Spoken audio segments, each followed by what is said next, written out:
अस्सलामुअलैकुम। शुरू अल्लाह के बाबर का नाम से जो निहायत रहम वाला है। मैं हूँ रबी। आप देख रहे हैं रबी फूड सीक्रेट्स। खुश रहें, आबाद रहें। अल्लाह ताला आपके रिज़्क में, आपके माल में इजाफ़ा फरमाए। अल्लाह ताला आपके खानों में जायका दे। आज हम बनाने लगे हैं बहुत ही मज़े की पुडिंग, जो बनाएंगे बिल्कुल डिफरेंट स्टाइल से, बहुत ही आसानी से। बहुत कम चूल्हा जलाना पड़ेगा और बहुत ही मज़े की ये पुडिंग बन के तैयार हो जाएगी बहुत जल्दी। अगर आपका मीठा खाने को दिल कर रहा है तो आप बहुत जल्दी से ये वाली पुडिंग बना के खा सकते हैं और मेहमानों को भी दे सकते हैं। शुरू करते हैं बिस्मिल्लाहिर्रहमानिर्रहीम। इसके लिए मैंने एक लिया है खूबसूरत सा पैन।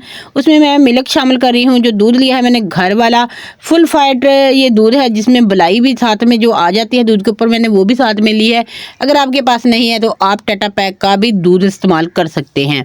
तो ये इसमें 2 कप जाएगा और आधा कप हम इसका रख लेंगे, इसका भी हम इस्तेमाल करेंगे। तो इस दूध को हमने पकाना है, थोड़ी देर इसको बॉयल आने देना है। ये पहले भी गर्म हुआ है, इसलिए इसे दोबारा से करना है क्योंकि हमें गर्म चाहिए। 1 कप चीनी का इसमें अभी शामिल करूँगी और बाद में मुझे अगर कम लगी तो इसमें और चीनी शामिल करेंगे। तो इसको हमने हल्के हाथों चलाते जाना है ताकि ये चीनी मिक्स हो जाए और मलाई भी इसके अंदर मिक्स हो जानी चाहिए।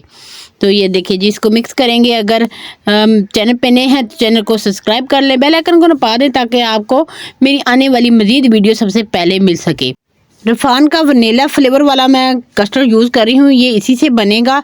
तो ये देखिए जी, ये इसको दूध में जो हमने रखा था आधी प्याली, उसमें इसको मिक्स कर देंगे। इसके सारे लम्स ख़त्म हो जाने चाहिए, इतना इसको मिक्स करेंगे और दूध को बॉयल आने देंगे। दूध को बॉयल आ जाएगा तो यही वाला जो मिक्सचर हमने बना के रखा है कस्टर्ड वाला, तो ये इसमें हल्का हल्का शामिल करते जाएंगे। साथ में चम्मच आपने घुमाते जाना है ताकि ये गुठलियाँ ना बने। तो ये देखिए जी, चम्मच हिलाते जाना है। जो मलाई भी है इसको भी हमने अच्छे से पकाना है, इसके अंदर मिक्स कर देना है। इसका हमने गाढ़ा सा कस्टर्ड बनाना है। 5 मिनट के लिए इसको हम गाढ़ा सा करके पकाएंगे। मीडियम आंच कर लें, आप ज़्यादा आंच ना करें। हम तो मीडियम आंच पे इसका हमने गाढ़ा सा पेस्ट बना लेना है। ये देखिए जी, गाढ़ा सा ये बन गया हमारा कस्टर्ड। इतना गाढ़ा ये थिक होना चाहिए। इसको ठंडा होने के लिए रख देंगे और दूसरी साइड पे हम इसकी साथ में चीज़ें बना लेते हैं। तो इसके लिए मैंने लिए है व्हिप क्रीम ले रही हूँ मैं, 2.5 चम्मच लूँगी। ये थोड़ी फ्रीज़र में पड़ी हुई ना, जम गई हुई है। अगर आपको फ़ौरन इस्तेमाल करनी है तो ऐसे इस्तेमाल कर दें ठंडी, क्योंकि ठंडी से अच्छे से ये होती है व्हिप।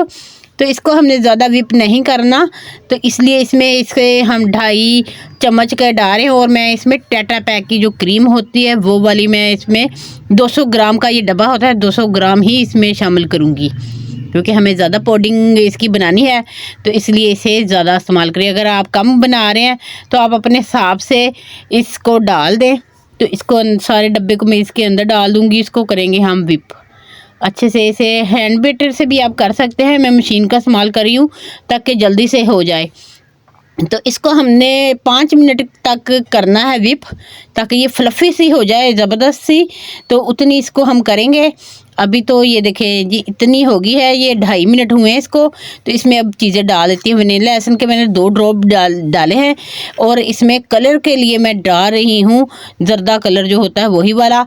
और जो हमने कस्टर्ड बना के रखा था वही कस्टर्ड ठंडा होने के बाद ये ऐसे ही हो जाएगा। तो इसको इसके अंदर डाल देना है अपने। गाढ़ा सा हमें ऐसे ही चाहिए। इसको इसलिए गाढ़ा बनाया कि हमने इसको व्हिप करना है। तो ये देखिए जी, इसके अंदर इसको आपने दोबारा से फेंट देना है अच्छे से।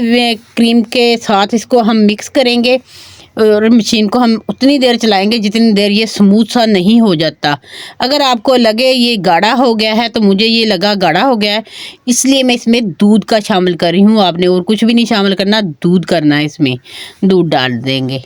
तो ये देखिए जी, हल्का हल्का करके दूध डालते जाएं, जितना आपको लगे कि जितना हमें चाहिए तो उतना हमने इसको व्हिप करना है। इतना सा मैंने इसको व्हिप कर लिया है। अब मैं इसको रख दूँगी फ्रीज़र में ठंडा होने के लिए। उतने तक मैं इसके ब्रेड के स्लाइस ले रही हूँ 8 अदद, इनको करूँगी ये सेट। तो जितनी देर ये मेरा हो जाता है ठंडा, तब तक हम इसको करते हैं कटिंग। ये देखें, मैं जो सांचा जिसमें मैं बना रही हूँ, मैंने केक वाला मोल्ड ही लिया है। अगर आपके पास शीशे की कोई डिश है, मेहमानों के लिए बना रहे हैं, तो फिर आप शीशे वाली डिश ले सकते हैं। मेरे पास शीशे की डिश है, मेरी सारी ही टूट गई, तो इसलिए मैं इसी में बना रही हूँ। आपके पास है तो आप उसी में बना सकते हैं, किसी भी बर्तन में बना सकते हैं। मैंने ये वाली गोल वाली ली है, मेरे पास चौरस नहीं थी। चौरस हो तो ज़्यादा बेस्ट है। तो मेरे पास नहीं है, तो मैंने इसी में सेट करूँगी। सारे किनारे मैंने उतार दिए हैं ब्रेड के।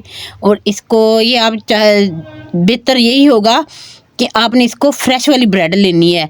अगर पड़ी हुई लेंगे तो थोड़ी फिर सूखा सूखा सा रह जाएगा, इसलिए आपने इसको लेना है। और मैंने इसको फ्रीज़र से निकाला और इसको दोबारा से विप किया। इसमें मैंने चीनी डाली है। चीनी को हमने मिक्सी में पीस लिया था ताकि इसमें गुठलियाँ ना बने, तो इसलिए इसमें थोड़े से मैंने बिस्किट के चंक्स डाल दिए थे बाद में, ताकि ये थोड़े सी जब मुंह में आए तो बहुत मज़े के लगे। तो आपने बिस्किट के थोड़ा थोड़ा उसको भोर के डाल दें। अगर नहीं डालना चाहते तो आप मत डालें। उसके ऊपर लेयर लगाने के बाद हम इसके ऊपर लगाएंगे नारियल का बुरादा। ये भी मैंने घर पे ही बनाया है। आप किसी भी कद्दूकस से इसे, जो ब्रीक वाला हिस्सा होता है ना, उसके साथ आप इसको कद्दूकस करें और ये बुरादा आपको घर पे ही मिल जाएगा, बाज़ार से लाने की ज़रूरत नहीं है। घर पे ही बहुत आसानी से बन जाता है। इसकी हम अच्छे से लेयर लगा देंगे। बिल्कुल आपने इसको फुल कर देना है। एक ही लेयर में इसकी लगाऊंगी, आप चाहे तो 2 भी लगा सकते हैं। तो मैंने एक ही लेयर लगानी है इसकी बुरादे की। ये देखिए, अच्छे से आपने इसकी लेयर लगा देनी है। इसके ऊपर फिर से अगेन हम डबल रोटी को सेट करेंगे, जो ब्रेड ली है हमने।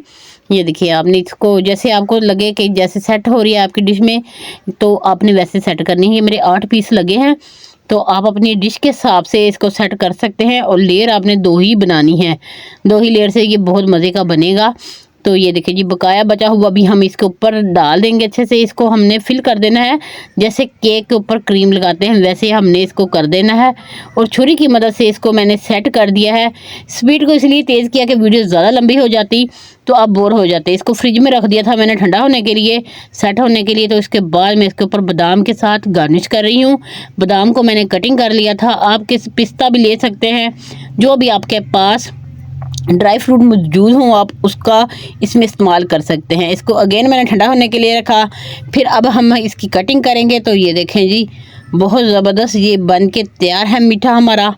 इतनी जल्दी ये पुडिंग बनती है, इतनी आसान है और बहुत ही मज़े की क्रीमी सी है।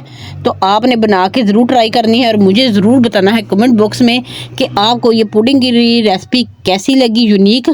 अगर आप चैनल पे नए हैं तो चैनल को सब्सक्राइब कर दें, बेल आइकन को दबा दें, ताकि मेरी आने वाली हर वीडियो आप तक सबसे पहले पहुंच सके। खुश रहें, खुश रहने दें। मुझे दें इजाज़त अगली वीडियो तक के लिए। अल्लाह हाफिज़।